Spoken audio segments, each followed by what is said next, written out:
I think my learned friend took twice as long as we did, but we'll not I'll be very brief. I start with the second application. This is the documents that we are seeking to be removed.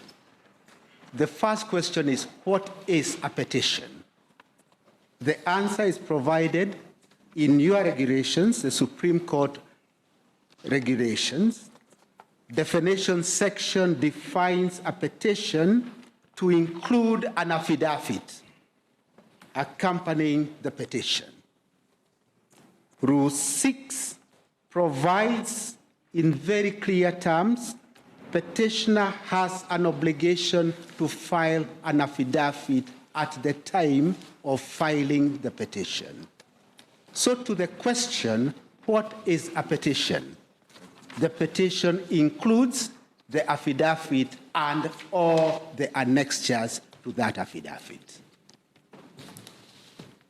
Second question, was a complete petition filed before the constitutional timeline? Answer is, at the very best, 2 sets were filed before the deadline. The set served on my client, the third respondent, contains documents that were filed after the constitutional deadline. Can we close our eye to it is the third question. The third respondent cannot close his eye to an infringement of a constitutional timeline. It is on that basis that we say the prejudice includes, my Lord, the fact that you are now being requested to turn a blind eye to the fact that indeed the petition was filed out of time, and instead of the petitioner filing an affidavit to explain all the matters that my learned friend tried to explain, statements are being now made from the bar about what came at before midnight, what didn't come. All those, my lords, are not sufficient answer for a matter of this gravity. Those answers ought to have been in an affidavit, filed regularly, commissioned, so that there is material upon which this court can exercise a power, assuming the court has a power which could be exercised to enlarge time. As regards the first application regarding internal memo, my lords, we do not subscribe to a contention that internal memos are owned by IEBC, and because they are owned by IEBC, we should not complain. Our complaint is based on Section 27, that there is a legal way of seeking documents held by that public body. That legal method includes making a request for that document. It is definitely not an answer to tell us that those internal memos are in a market. We know of no market which has internal memos of IEBC. We do not know that market. And that market has not been defined. And it cannot be a market of illegally obtained evidence because it will still be illegally obtained evidence. The character of being illegally obtained evidence would have escaped if a request had been made and the documents had been provided. My lords, what prejudice do we suffer? The minute we allow, at the commencement of this hearing, evidence illegally obtained to be introduced, will contaminate the process. Will contaminate the process because then that will be a license to litigants to come with illegally obtained evidence or unlawfully obtained evidence and to pendle it before this court.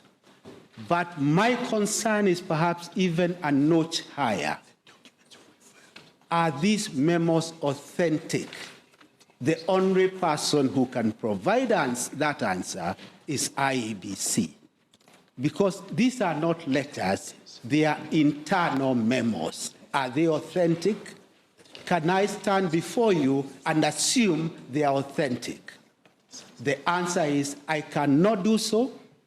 I cannot assume they are authentic, and it is on that basis, my lords, that we request that all those memos be expunged from the record.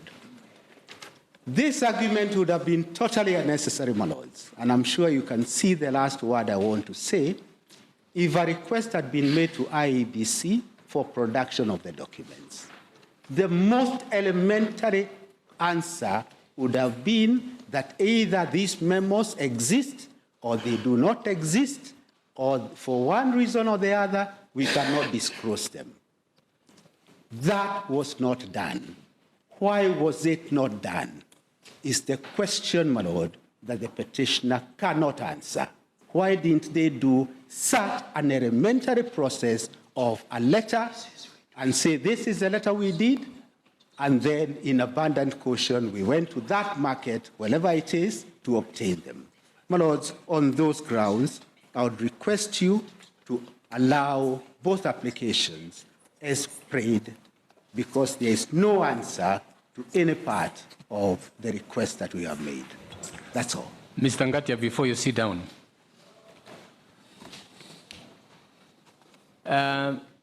we have told you we have 2 complete sets. Yes. If we agree with your application with regard to the volumes that are filed late, what do we do with the ones which we have? I go back to the Constitution, my lord. The Constitution does not allow 2 or 3. It allows all the petition, the complete petition, to be filed within that timeline. And the complete petition would be, if I were to go numerically, the 8 required for the court, and maybe an extra 1 set for the registry, and the other copies for service. Because the set I've got to be served must be identical with the set that each judge of this noble court has.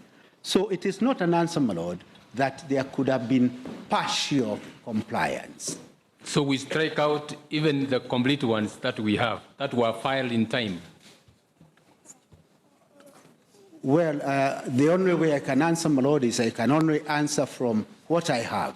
And what I have, and I'm an integral party to it, is a petition with documents filed out of time. No, take my word that we have 2 volumes and we can give them to you to see. I have no doubt. Which were filed in time. I have no doubt, my Lord Chief Justice. Okay. I have no doubt. But please see it from my lens, that the petition I have has that constitutional infraction, the infraction of documents filed out of time. Thank you. Thank you. Thank you so much, my Lord Chief Justice.